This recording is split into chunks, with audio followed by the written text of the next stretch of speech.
Middletown, Ohio isn't much to look at. It's probably a few decades away from getting a Jamba Juice. But this forgotten town full of forgotten men and forgotten women has given us a name to remember. JD Vance. I came from Middletown, Ohio. I am proud of it, and I will never forget where I came from.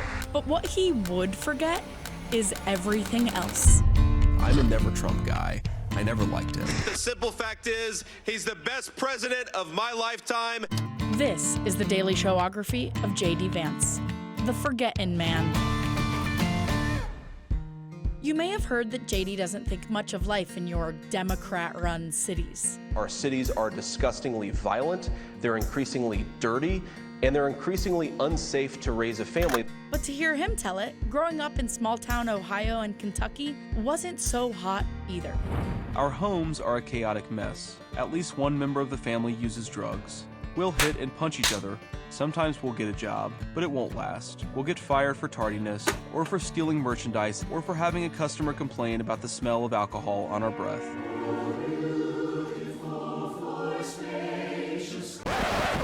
With his mother struggling with one or more of those tendencies, young JD was taken in by his mama. She said, look, you're gonna come and stay with me, and if anybody has a problem with it, they can talk to my gun. Mama raised him and taught him important life lessons. I'll never forget the time I convinced myself that I was gay. She said, "Don't be a f***ing idiot. How would you know that you're gay?" At the time, the only thing I knew about gay men was that they preferred men to women. I disliked girls, and my best friend in the world was my buddy Bill. Finally, she asked, "JD, do you want to suck?" And I said, "Of course not." Then she said, "You're not gay, and even if you did want to suck, that would be okay." Okay, ally. See you at Pride, Mama.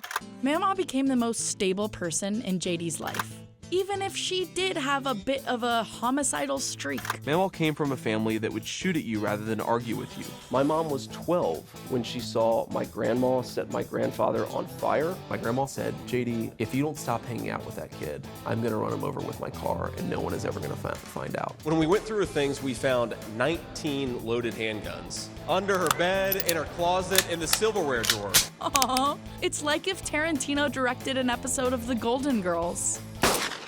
After high school, JD left his mama's house for a place with slightly fewer guns, the U.S. military. He spent 4 years in the Marines Public Affairs Department, which would eventually serve him well in politics, where his new boss has had many public affairs. Back home, JD lifted himself up by his bootstraps and government GI Bill money to attend Yale Law School, where he would meet his future wife. Nothing would keep them apart. I love her because she's who she is. Obviously, she's not a white person, but I love Usha. Marriage really is about compromise. But Yale was a long way from Appalachia, and it would challenge JD in profound ways. The waitress asked whether I'd like tap or sparkling water. I ordered the sparkling water. It took one sip and literally spit it out. I'm sorry. Did I get you? That was when I realized that sparkling water meant carbonated water. After overcoming the traumas of spicy water and an Ivy League education, JD sought honest work down in the valley, where remembering where he came from sometimes meant forgetting where he was. I didn't come from the elites. I didn't come from San Francisco. You are out in San Francisco now, right? That's right. Working for Peter Thiel? Yeah, I work at one of the venture capital funds that he co-founded. And though big tech made him rich, it was the publishing world where he really made a name for himself. JD turned his childhood pain into Hillbilly Elegy, a best-selling memoir and Hollywood film. Hasta la vista, baby. Soon, those fancy aristocrats who drink sparkling water and wear pajamas To this day, I find the very notion of pajamas an unnecessary elite indulgence. were begging him to join their ranks. Should he run for office? I think that, when people ask me if I want to run for office, part of me wonders, do they think I just give off a used car salesman vibe? What? No, not at all. Soon enough, JD was ready to be put into a certified, pre-owned Ohio Senate seat. He had the perfect resume. Blue-collar childhood, former Marine. Absolutely zero rumors that he had a couch. If only he hadn't said all those terrible things about his party's new god.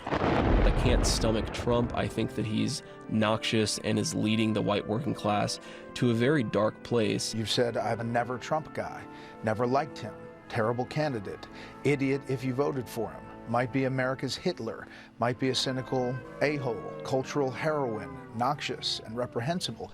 How could Vance run for office as a MAGA Republican after all that? He would have to call upon his experience as a forgotten man and forget it all. Look, I was wrong about Donald Trump. I didn't think he was going to be a good president, Brett. He was a great president. Trump may be cultural heroine, but JD was hooked. The new JD loved DJT with all his heart, and Trump almost knew who JD was. We've endorsed JP, right? JD Mandel, and he's doing great. Whatever his name was, there was something about this new guy that Donald Trump liked. JD is kissing my ass. He wants my support. With the taste of Trump's butt cheeks fresh on his lips, Vance won his election, and the forgetting kicked into high gear. The man who once said he hated the police and respected trans people now said it was actually the other way around. No opinion was safe from JD's MAGA memory wipe. Universities provide high-quality talent for folks to get their businesses off the ground. The universities in our country are fundamentally corrupt. It's really important not to just fabricate and lie to other people. I think the election was stolen from Trump. JD's moral flexibility propelled him into the MAGA A-list. And when Donald Trump needed a new running mate, for some reason, he tapped Vance. I love you guys. But once he hit the campaign trail, JD's former friends in the media discovered that his mouth had left around more loaded guns than Mama.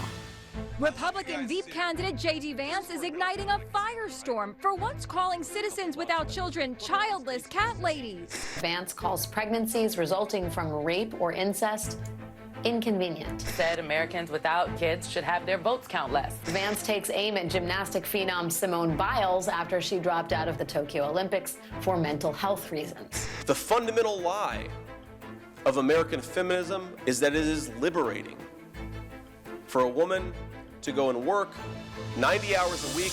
Please tell me more about the lessons of feminism, sir. But who cares what the haters and the elites think? There's only one man whose opinion counts, and he thinks JD has what it takes. When you look at JD Vance, is he ready on day one? Historically, the vice president does not have any impact. I mean, virtually no impact. Yes, they said people from JD's neck of the woods don't matter. But now, Vance has become the most important, not important man in America. And soon, he might be enshrined forever in the nation's halls of power.